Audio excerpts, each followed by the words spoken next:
Génibet, Paris Picanly. En ce moment, profitez de 250 € de bonus de bienvenue. Bonjour à tous et ravi de vous retrouver sur canalturf.com. On va parler du programme dominical de ce 15 janvier, un dimanche de gala sur les programmes de Paris-Vincennes avec en point d'orgue, vous le savez sans doute, la Q6 du Prix d'Amérique, la 6e épreuve préparatoire et qualificative à l'épreuve reine du calendrier, le dernier dimanche de janvier. Il s'agira du Prix de Belgique. Cette épreuve a réuni suffisamment de partants pour servir de support au pari à la carte. Un quintet plus top 5 Génibet de qualité une nouvelle fois en ce dimanche à Vincennes. Nous évoquerons donc cette compétition dans la première partie de l'émission, et dans la seconde, je vous transmettrai quelques conseils de jeu, des coups de cœur, notamment établis après avoir interviewé et discuté avec plusieurs entraîneurs y participant. Concernant donc ce Prix de Belgique, la Q6 du Prix d'Amérique,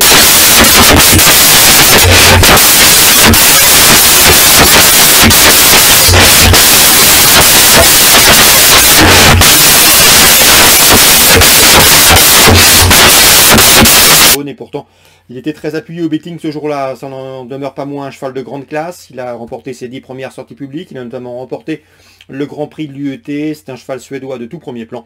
Je pense ici qu'il va s'imposer. D'ailleurs, il n'a pas le choix, s'il veut valider son billet pour le Prix d'Amérique, il doit impérativement conclure sur le podium de cette compétition. Le 6, Calgary Games, mon préféré pour ce Prix de Belgique. Derrière, c'est plus ouvert, puisque les bons chevaux de la course sont pour la plupart d'ores et déjà qualifiés pour le Grand Prix d'Amérique, ce qui, pour certains, va inclure qu'ils ne vont pas courir le couteau entre les dents, et surtout parfaire leurs conditions en vue de la grande échéance. Cela dit, j'ai placé en deuxième position le 11 Guderipré, troisième du Prix d'Amérique en 2021, il y a 2 ans.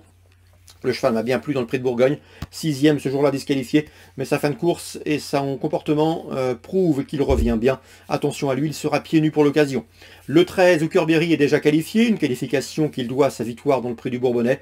Lui, on le connaît, il va courir caché comme il sait le faire, comme il aime le faire, et il va finir vite. Son rush final peut lui permettre de terminer sur le podium. Le 15, Onek est un cheval extrêmement régulier, 43 courses au compteur et à 42 reprises, il a conclu parmi les 5 premiers. Il affiche même 38 podiums en 43 courses courues. Il va caché comme il aime à le faire sur les parcours de tenue, mais sa régularité, sa constance et sa forme du moment doivent lui permettre de faire l'arrivée. Le numéro 12, Italiano Vero, autre protégé de Philippe Allaire, mérite crédit. Il avait remporté le Critérium des 4 ans par le passé. Il a également pris son billet pour le Prix d'Amérique en se classant 2e du Prix de Bretagne. Le cheval m'a bien plu dans le Prix Octave Douanel, 2e également. Il s'annonce également comme l'un des prétendants aux accessites. Le 2, dans cette preuve hors cidream, un cheval en constant progrès. Pierre Belloche lui a mené une carrière aux petits oignons. Le cheval s'améliore constamment.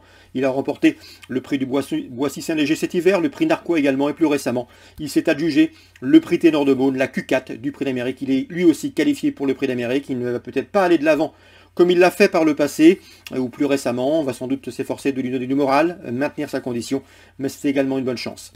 Le 7 Décoloration est à mon avis inférieur aux précédents cités, mais attention, elle a pris la 4e place des Q2 et Q5. Cette fois-ci, elle affronte des chevaux qui ne seront peut-être pas aussi ambitieux que lors des dernières préparatoires. On garde. Le 9 Blef Dipa m'a bien plu à l'occasion de sa victoire dans le Prix Douanel de Saint-Quentin, début décembre sur le tracé proposé. La méfiance s'impose, c'est un outsider sympathique. En cas de partant, attention au numéro 3, Bids. Le résumé chiffré sera donc le suivant. Le 6, Calgary Games, que je prendrai en base et que je vois s'imposer. Derrière, pour les places, c'est beaucoup plus ouvert, beaucoup plus touffu. N'hésitez pas à élargir vos jeux. Personnellement, derrière le 6, j'ai placé le 11, le 13, le 15, le 12, le 2, le 7 et le 9. 6, 11, 13, 15, 12, 2, 7 et 9. On se retrouve maintenant pour les coups de cœur. En ce moment, profitez de 250 € de bonus de bienvenue. Voici désormais mes conseils de jeu et coups de cœur pour ce dimanche 15 janvier. On commence par Vincennes, réunion principale, réunion 1 avec la première course du programme. Le 106, Easterman a bien plu à son mentor Jonathan Quoc dernièrement. L'homme est confiant, il en laisse compte une confirmation. Le cheval est peut-être plus confirmé sur les parcours de tenue, mais attention, il a également une bonne vitesse de base, il est resté au mieux. Il était déféré des 4 pieds pour la première fois, cela a porté ses fruits, cela l'a aidé dans son passage. Jonathan Quoc est confiant, il m'a même indiqué qu'il était possible qu'il aille de l'avant si on le laissait faire. Il peut les emmener très loin. Le 106 Easterman, confirmation attendue. Jonathan Quoc est confiant. L'interview est disponible gratuitement sur canalturf.com. Dans la suivante, attention, 203 Kéros de Beaumont, qui repartira à une cote d'outsider, mais Charles Elouin nous l'avait présenté comme un bon poulain, un cheval estimé, un cheval qui d'après lui peut se hisser parmi les meilleurs de sa promotion. Le cheval affiche 3 disqualifications en 4 courses courues, mais également un plaisant succès, attention à lui. Je pense qu'il peut terminer sur le podium à belle cote, même si l'adversité est sérieuse, avec le 7 Karma Quick qui reste sur des victoires, le 10 Keep Going, Loris Garcia m'a indiqué qu'il l'estimait beaucoup, c'était l'un de ses meilleurs dans cette promotion des cas, le 11 Caviarissime qu'il convient de racheter, numéro 12 également, attention, se protéger de Sébastien Garato, donc pour d'éventuels trios ou multi, 3, 7, 10, 11, 12 dans l'ordre du programme. Dans la cinquième, Florent Lamarre présente le 508 Galago du Cadran. Le cheval vient de faire sa course de rentrée. D'après lui, il vaut un lot de ce genre, mais le cheval n'est peut-être pas à 100% face à des chevaux affûtés. Cela dit, il monte en puissance. Le cheval doit rendre 25 mètres, il va bien finir. Et à mon avis, vu son potentiel, vu sa qualité, il a les moyens de terminer 3e ou 4e à belle cote. C'est un cheval qu'il faut suivre, qu'il faut noter sur vos tablettes. Il va prendre de l'argent au cours des prochaines semaines. Dans la 9e, Jonathan Coq présente le 904 Girolata. Elle évolue dans sa catégorie, elle n'a pas une marge de folie, mais elle évoluera sur un parcours de vitesse qu'elle apprécie. Elle aime aller de l'avant comme elle avait fait lorsqu'elle avait gagné à Feur il y a de cela quelques semaines. À mon avis, elle peut nous emmener loin et pourquoi pas contrarier les plans du numéro 8 Jasmine Gir qui reste sur 2 podiums et qui sera pieds nus. Donc attention, 904 pour une cote sur le podium. Concernant Pau en Réunion 4, j'aurai un coup de cœur et un seul, c'est le 209 Gitano qui à mon avis va certainement poursuivre sa moisson victorieuse, le 209 Gitano à Pau en Réunion 4. On ouvre maintenant la page de Lyon-Lassois Réunion 5.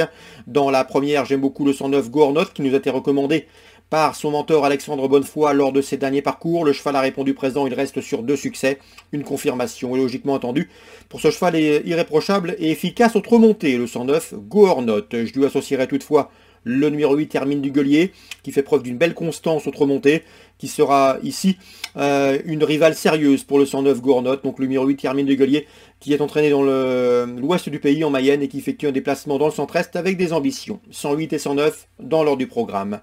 Dans la 3e, Jonathan Coq, qui sera présent à Vincennes, déléguera également le 3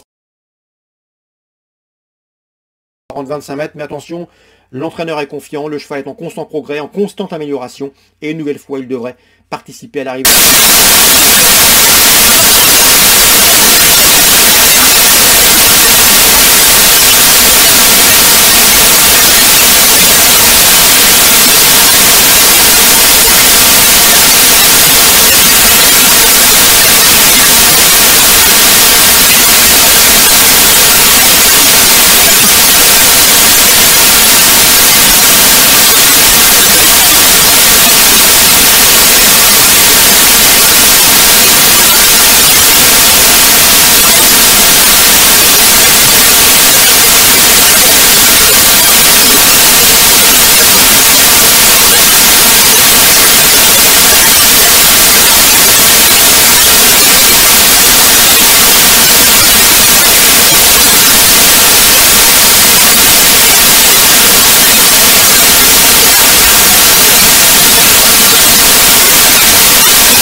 Génibet, Paris Picardie. En ce moment, profitez de 250 € de bonus de bienvenue.